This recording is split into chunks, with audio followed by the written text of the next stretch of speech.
I was gonna ask, who do you think, if a documentary was made of, will be the most damning? If, like, out of people you know, if they were to make a documentary Sydney of? Poitier. Wait, what a documentary made about the legendary Sidney Poitier would be the most damning in Hollywood. That's who Jaguar Wright is talking about, girl. Are you on something or on to something? Apparently, there's more to this man than anyone could ever imagine, because Sidney Poitier was allegedly the P. Diddy of the 50s and 60s.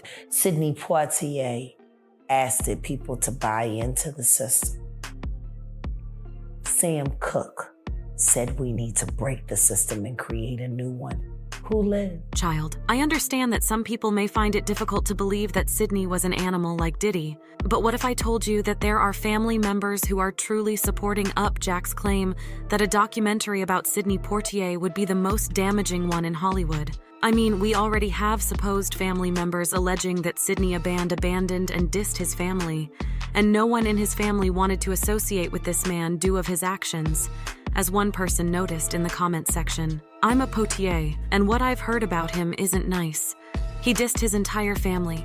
He's my grandfather's cousin, and he went and never looked back on some BS. Someone else also stated, wow, so we are related. My grandmother said the same thing and became angry whenever you mentioned his name. Someone else also noticed that. Yeah, I used to do one of Sidney Poitier's daughter's hair in the 1980s, and she didn't have pleasant things to say about Sidney. And reportedly, another girlfriend informed her that Sidney once approached her at a party in a bad way. It was kind of like the stories we've heard about how Diddy approached women at parties. So could Jaguar once again be onto something when she says that a documentary about Sidney Poitier would be the most damning one?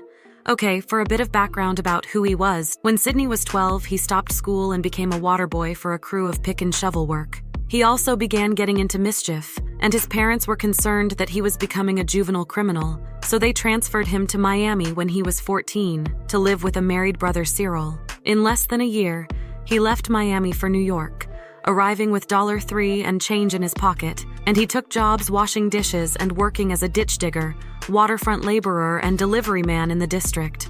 Life was definitely harder than he expected, because Sidney saved his nickels so that on cold nights, he could sleep in the pay toilet. One thing about Sidney is that he knew he wanted to be an actor, and when he read about an audition in New York, he tried his luck, but unfortunately it was a flop, because he only had a few years of schooling, could not read properly, and had a heavy West Indian accent. And because of that, Frederick O'Neill, a founder of the theater, showed him the door and advised him to get a job as a dishwasher. Well, he worked as a waiter, but he also bought a radio and practiced speaking English. The split occurred when another actor at the theater, Harry Belafonte, did not show up for a rehearsal attended by a Broadway producer. So when Sidney entered the stage, he was awarded a part in the production. From then on, Sidney had a tremendous influence on the entertainment world and on American culture as a whole. As the first Black actor to reach major stardom on the big screen, he was known for parts that smartly portrayed racial injustice in America and defied the stereotypical notions of Black Americans. By refusing to play stereotypes, Sidney was able to bring to life intelligent and well-rounded characters that offered positive representation for millions as a whole. He was knighted by Queen Elizabeth II in 1974, and he was given the title of Sir Sidney Potter in the United Kingdom in 1967. Dr. Martin Luther King also paid tribute to him, saying he is a man of great depth, a man of great social concern, and a man who was committed to human rights and freedom. In addition, after coming back to the Bahamas later in life, he was asked to serve as ambassador from 1997 to 2007, and he also served as the ambassador to the United Nations UNESCO organization. It's hard to think that a man of such stature would be evil, especially if we're talking about Diddy level. Evil, but apparently and supposedly he was not a saint. And based on what Jag said, this man may have been worse than Diddy baby. I may not know a lot about what Jag was saying, but what I do know for certain is that Sidney made a total fool of Diane Carroll back in the day. For those who remember, he was caught up in a steamy affair with Diane Carroll that lasted for much of the 1960s, so the two of them first laid eyes on each other in 1959 when they were both cast in the movie. Carroll claimed that in 1963, Sidney promised he would leave his wife for her, and then supposedly convinced her that she, too, should get a divorce so that they could openly be together. What happened was that Carol kept her end of the bargain and split from her husband and prepared herself to move into a 10-room apartment on Riverside Drive that Sidney Poitier had paid for. But she said that Sidney called her to say that he was having second thoughts about their romance, and he was Carol also wrote. In the book, our wedding plans would have to be postponed once the apartment was ready, and I was set to move in with my kid. Sidney told me he didn't want her there. He changed the lock so I couldn't get into the Riverside Drive apartment, and he made me write him a check to balance his buy and decorating charges. I did what I was told, obedient and desperate now. Sidney eventually separated from his wife Juanita Hardy in 1965, but the Hollywood star supposedly informed Carol that he did not want to leap right into another marriage because Sidney told her that he was not about to jump into another relationship. Carol began dating other men, and Sidney's real colors began to shine.